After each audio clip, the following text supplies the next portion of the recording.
সমুদ্রের রক্ষক এই মূল মন্ত্র নিয়ে ৩১ বছরে পদার্পণ করল বাংলাদেশ কোস্টগার্ড। রাজধানীর আগারগাঁও সদর দপ্তরে ৩১তম প্রতিষ্ঠাবার্ষিকীর আয়োজন করে বাহিনীটি। জনগণের প্রত্যাশা ও দূরদর্শী নেতৃত্বের সমন্বয়ে গড়ে ওঠা এই বাহিনী কাজের স্বীকৃতি হিসাবে বাহিনীর ৪০ সদস্যকে পদক তুলে দেন স্বরাষ্ট্রমন্ত্রী। পদক, সেবা পদক।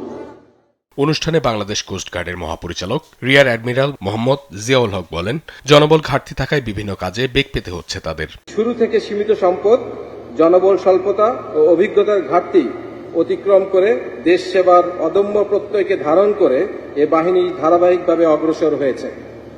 এ বাহিনীর মৎস্য সম্পদ সংরক্ষণ, চোরাচালান ও জলদস্যুতা দমন, অবৈধ মাদকদ্রব্য পরিবহন ও মানব পাচার প্রতিরোধে উল্লেখযোগ্য ভূমিকা পালন করে আসছে। স্বরাষ্ট্রমন্ত্রী সালাউদ্দিন আহমেদ এই বাহিনীকে সুসংগঠিত করতে জনবল বাড়ানোর কথা জানান।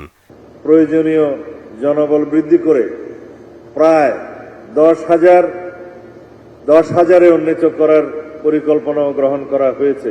পরে সাংবাদিকদের প্রশ্নের জবাবে বলেন, দেশে কোনো জঙ্গি তৎপরতা নেই। আমাদের দেশে এরকম কোনো তৎপরতা নেই। কিছু এক্সট্রিমিস্ট গ্রুপ থাকে, পৃথিবীর সব দেশে এরকম অ্যাক্টিভ থাকে, রেডিক্যাল কিছু ফোর্স থাকে, ফান্ডামেন্টাল কিছু পলিটিক্যাল পার্টি থাকে, এগুলো আমরা ইউজ টু, এগুলো থাকে। কিন্তু সেই বিষয়ে আপনি যে শব্দ উচ্চারণ করলেন, আমাদের দেশের বর্তমান কালচারে সেটা এখন আর নাই। আগে সেই শব্দটা উচ্চারিত হতো ফেসিবাদী আমলের সময়। তারা নিজস্ব রাজনৈতিক ফায়দা হাসিলের জন্য এগুলোকে হাতিয়ার হিসাবে তারা ব্যবহার করত। বর্তমানে বাংলাদেশে সেগুলোর এক্সিস্টেন্স নেই। কোস্টগার্ডের বহরে হেলিকপ্টার যুক্ত করা হবে বলেও জানান স্বরাষ্ট্রমন্ত্রী। অঙ্কন চৌধুরী, দেশ টিভি, ঢাকা।